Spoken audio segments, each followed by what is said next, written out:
Hello. I'm actually wearing a beanie for a good reason today because it is freezing in Tasmania right now. Also, getting a sneak peek at all my laundry. So that's not even my laundry, that's my dad's. That's not even all of it actually. Getting a sneak peek at some of my dad's laundry. So I feel like it's been a while since I actually just sat down and kind of talked to you guys about stuff that's going on in my life. And since there was such a good response to my stupid stuff I said as a baby video, I thought that I might do something kind of similar to that and talk about things that have happened to me in the past. But this time I'm going to be talking about moments when I have embarrassed myself in public in some way or another. Maybe you can relate to some of these, so if you can, put them in the comments, let me know, and tell me some of your embarrassing moments too, because then we can all just share in this painful experience. So rewind to when I was about 8 years old.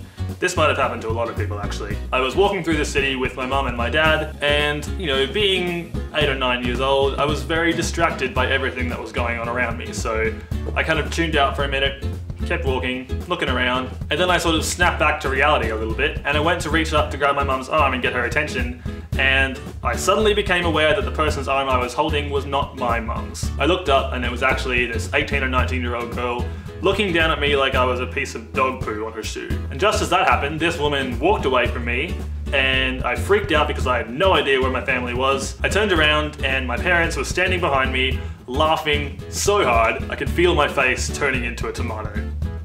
That scarred me for life. This next one happened to me at work, and it was actually quite recent, like less than 2 months ago. I'll give you a bit of backstory to this one. So for the past few weeks leading up to this particular shift that I had at work, I had been working on drive-thru. For those of you who don't know, I work at Hungry Jack's, which is a fast food chain here in Australia. So I was very used to taking people's orders through a headset. When they were finished placing their order, I would then tell them to drive through to the second window. On the shift in question, I was put on front counter, where obviously you don't have to tell anybody to drive through anywhere, but this is how it happened.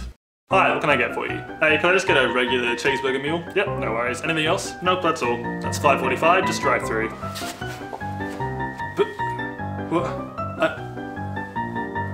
So I told a customer at front counter to drive through to a non-existent window and then just walked away and left him very confused. So I had to like awkwardly run back and collect his money, and then it was just a bad time for everyone involved. Moving along, one day after school about 2 years ago, my friends and I were in the city getting food. We decided to get McDonald's and then go up to the food court to sit with a bunch of other people. So we got our food, we were walking up the stairs, and my friend jokingly said, "Hey, let's race up the stairs." And me being me was like, challenge accepted. My friend took 2 steps up the stairs and then stopped because she wasn't actually going to race me. But by then my competitive instinct had kicked in and there was no switching it off. So drink in one hand, bag of fries and burgers in the other, took a flying leap up the stairs and then came crashing down. And let me just remind you, this is after school in a food court. There were a lot of people in there, a lot of which I knew. So I basically fell up the stairs, dropped fries everywhere. My drink survived though. And then